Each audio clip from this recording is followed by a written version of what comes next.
আসসালামু আলাইকুম ওয়া রাহমাতুল্লাহ। পবিত্র মাহে রমজানের মধ্যভাগ চলতেছে, মাগফিরাত গুনাহ মাফের 10 দিন চলতেছে। আল্লাহ রাব্বুল আলামিনের কাছে আমরা প্রার্থনা করব এই 10 দিনের ভিতরে যেন আল্লাহ রাব্বুল আলামিন সকল মুমিন মুসলমানদের রোজাদারদেরকে যেন আল্লাহ মাফ করে দেয়। আর মাহে রমজান 30-এ হয়ে থাকে বেশিরভাগ, কয়েক বছর পর হয়তো 29টা হতে পারে, কিন্তু বেশিরভাগ রমজান মাস 30-এ হয়ে থাকে। এই জন্য আমি এর আগের ভিডিওতে বলেছিলাম যে পৃথিবীর যেখানেই চাঁদ উদিত হবে চাঁদের 1 তারিখ শুরু হয়ে যাবে। আপনি যেখানেই থাকেন, আকাশে থাকেন, পাতালে থাকেন, পূর্ব প্রান্তে থাকেন, পশ্চিম প্রান্তে থাকেন, দক্ষিণ প্রান্তে থাকেন আর উত্তর প্রান্তে থাকেন, আপনি যেখানেই থাকেন না কেন, আপনি শুধু শুনেছেন যে চাঁদ দেখা গেছে, সাথে সাথে 1 তারিখ আপনাকে মানতে হবে, না হয় আপনি কিসের মুসলমান? দেখেন, যারা 1 তারিখ রোজা রমজানের চাঁদের বা চাঁদের 1 তারিখ যারা আমরা মানতে চাচ্ছি না, দেখেন হিসাব কোথায় গিয়ে মানুষকে ঠেকেই দেয়। প্রথম চাঁদ আমরা মানি নাই, আমরা দেখি নাই বাংলাদেশে। হ্যাঁ মানছি, আমরা দেখি নাই, কোনো রাষ্ট্রে তো দেখেছে, সেটা তো আমরা বিশ্বাস করতে পারছি না। যে কোনো রাষ্ট্র তো দেখতেছে, সেটা কি আমরা বিশ্বাস করি নাই? যে চাঁদ তো উঠছে, যেখানে উঠুক চাঁদ তো উঠেছে, রমজানের চাঁদ তো উঠছে। তারপরও আমরা একটা রোজা ছেড়ে দিচ্ছি। এই রোজাটা কি? ফরজ। একটা রোজা অবহেলিতভাবে আমাদের থেকে ছুটে যাচ্ছে।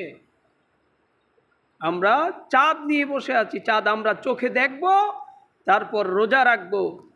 ও ভাই, ও মুসলমান, প্রথম দিনের চাঁদ যদি এ দুনিয়া আবারও জন্ম নেয়, তারপরও প্রথম দিনের চাঁদ আল্লাহ যদি পূর্ব দিক থেকে উঠায়, তাহলে পূর্ব প্রান্তের আমরা দক্ষিণ এশিয়া, বাংলাদেশ সহ, মালয়েশিয়া সহ, পাকিস্তান, ভারত সহ তারা আমরা দেখতে পারব।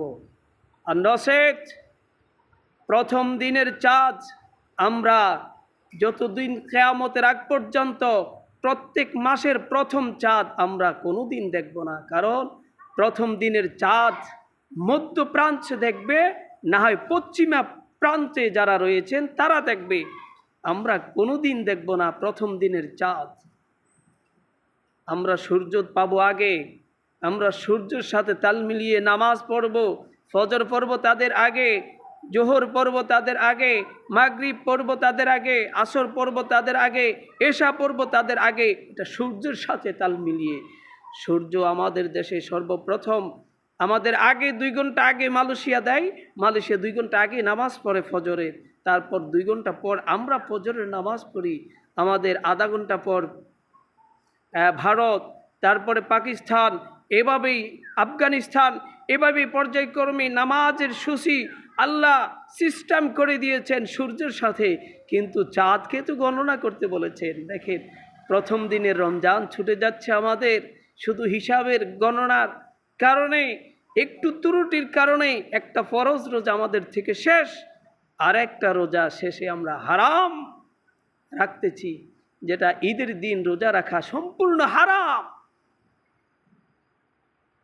পশ্চিমা রাষ্ট্রগুলো, মধ্য প্রান্তগুলো, সারা বিশ্বের মুসলমান যেদিন ঈদ করতেছে সেদিন আমরা রোজা রাখতেছি।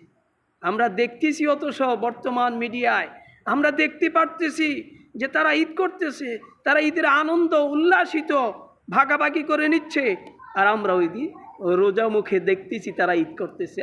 কি আফসোস! অথচ আমাদের ঈদের দিন, আনন্দের দিন, সারা বিশ্বের সাথে একই দিনে কিন্তু জুমার নামাজ পড়তে পারি, একই দিনে কিন্তু শুক্রবার হয়ে থাকে, একই দিনে আমরা রোজা রাখতে পারতেছি না। মাসলা, ওরে মাসলা, ওরে মাসলা। চাঁদ দেখতে হবে চোখে। চোখটা আমার ধারণা, চোখটাই বাংলাদেশ থেকে যেখানে চাঁদ দেখা যাবে, বাংলাদেশ থেকে উগলি নিয়ে ওই দেশে মারতে হবে চোখটা, তারপর চোখে চাঁদ দেখবে, তারপর আমরা রোজা রাখবো। এছাড়া বিগত কোনো পথ আমি দেখি নাই। আল্লাহ আমাদের সকলকে সঠিকটা বোঝার, আল্লাহ তোমার হুকুম, চাঁদ যেখানে উঠবে 1 তারিখ তো আমাদের মানতে হবে। আল্লাহ তোমার হুকুম সকলকে সঠিকটা বোঝার তৌফিক দাও। আসসালামু আলাইকুম ওয়া রাহমাতুল্লাহ।